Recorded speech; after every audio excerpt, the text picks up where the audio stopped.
speaking of uncommon men, I think we're kind of going into another guy, and you wrote a piece on him a little while ago, essentially explaining how this is his year to be the goalie of the year. Like he is putting on his best performance, and that's kind of they talked about. This was a little interview after the game where Mhm. they talked to him, and he had actually just set the record, right? He set the Toronto Rock record with his 106th win for them. That moved him one ahead of Bob Whipper Watson.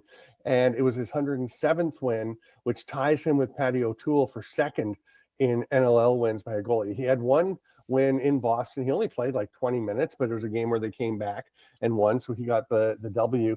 Didn't have any wins with Calgary, didn't play much with them. He had a fairly brief stint with Boston and Calgary, then came to Toronto and fairly quickly became the guy and has played ever since. And he's won a ton of games, obviously 106 games with them, 107 overall. He is now number two. Matt Vince has 156 and counting. So it's not like Rosie's going to go and get Vince at this point. I mean, who knows? I mean, I don't know if Matt Vince will ever stop playing. He could be 80 and still between the pipes. Who knows, right? But yeah, it's quite an accomplishment for Nick Rose, and this is his year. And I did write the piece that said, I get it. Everyone says, boy, Nick Rose should have won a goalie of the year by now because he's been so close, but he probably shouldn't have. Every year you can go through and say, there are a lot of times he was probably the second best goalie in the league, which makes you a great goalie over your career if you keep doing it. There's one year a few years ago where when you look at it, you can be like, maybe Rosie should have won that one.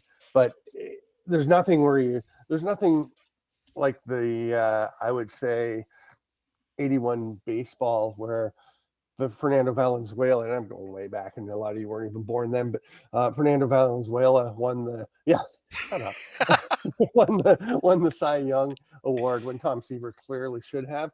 Valenzuela had a great rookie season. He was a phenomenon. He went 13-7, had some really good numbers, but Tom Seaver was 14-2, went 7-1 in each half of that interrupted season. Cincinnati got screwed because they were 4 games better than anybody else in the National League for the full season, but they finished half a game behind the Dodgers in one half and like a game and a half behind somebody in the other, and they wind up missing the playoffs. I don't even acknowledge the World Series that year, but that's just me being a bitter Reds fan. But I've looked at those numbers a lot. I think Tom Seaver should have won it. That's not that relevant here, except that I think Nick Rose had one season where you could say, yeah, maybe he should have got it. But this is the best year of his career, well into his career. His best 4 seasons are probably the last 4 seasons of his career. It's amazing how good he has gotten. He was already good. He has become really, really adept at applying his style of goaltending. And this year now, he is challenged by Christopher Glieri, by Christian Del Bianco, by Doug Jamieson. It's become a much closer race, I think, down the stretch because Rosie was running away with it early in the year. But it's a great season, I'm not going to say capper to the career because I don't think Nick Rose is nearly done. I think he's so passionate about this. I imagine he'll keep doing it.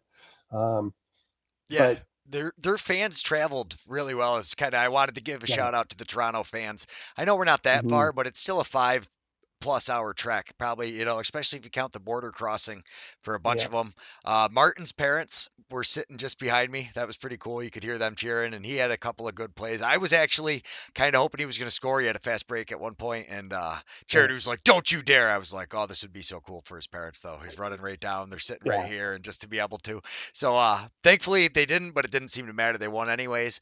But I think part of why Nick Rose doesn't is he's not a flashy goalie. He's not one of those like you watch guys that have that Mm-hmm. pizzazz, and yes, he will make a big stick save, but he's such a smart goalie. He anticipates so well and knows like where he needs to be more than Mm-hmm. relying on athleticism to make that save.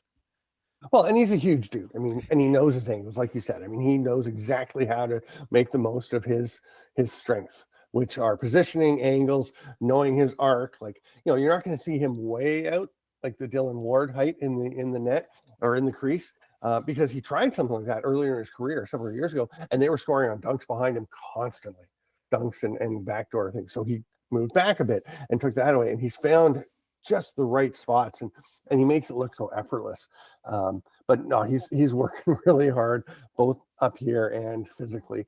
But he does make some spectacular saves. I mean, for the size of guy he is remarkably athletic, getting across the crease, and I'll tell you, his teammates who weren't dressed were pretty excited, and we're going to see that next as he came off the floor. They did that little interview with him, and then here he comes down the tunnel. They're ready. They're rocking. Here he comes. He has no idea they're waiting for him. No. I love the look on his face. Look at that smile as he comes through. He did not know that was awaiting him, and he really enjoyed it, as well he should. Yeah, no, kudos to Nick Rose. And that I love that. Those captures where you get like that little kid smile where the guys are just like, "Oh, that's awesome." Yeah, Yeah. that is impressive. And the goalie goal, I mean, it's a 9-7 game with 5 seconds left when he throws that, 6 seconds left when he throws it. It's a meaningless goal, but goalie goals are a lot of fun. And Rosie's had a bunch of them. So, he's like Nick Damude level. Damude's been scoring a bunch lately. But yeah, this is just great. Rosie with the catch comes up so smoothly and lets it go. And I love the look here. Tom Schreiber's pretty fired up for Rosie to get that goal. And Nathan Grennan's like, just get that net off of the ball. Let's get out of here. Yeah, no, Grennan has become one of my favorite Firewolves to watch. But I think Yeah, that like even the goalie goal, it's just a Nick Rose goal. He doesn't shoot the yeah, laser or all the way down. yeah. He just throws a nice straight pass that's going to bounce and roll into it. And quintessentially, I would just call that the Nick Rose goal. It very well fits him. That's a great point because the thing, like with a lot of goalies, when they do score a goalie goal, you can see like the ball comes in and you can almost see them thinking, "Hey, I got a chance at a goalie goal here," and you can see them come up and throw it, and there's just some excitement to it. Nick Rose, he makes the catch, he comes up, he throws the ball. He could be throwing an outlet pass. You don't know. He just comes up and makes the play, and he's pretty chill. And I mean, he burns with a passion for lacrosse and for winning and for excelling, but he's also just, I mean, he's just so calm and cool, and yeah, it is. That's a great description. The ultimate or the quintessential Nick Rose goal. Yeah, no, Dougie Jameson actually talked about like watching him and watching Dylan Ward and just that mentality of it. You can't tell looking at them if their team is down by 20 or up by 20. It's very businesslike and just focus on what you need to do next. Yeah, yeah, exactly.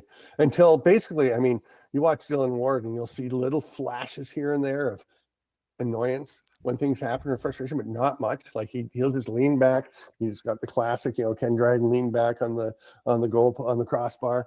But you also won't see a lot of over the top exuberance until they win a championship.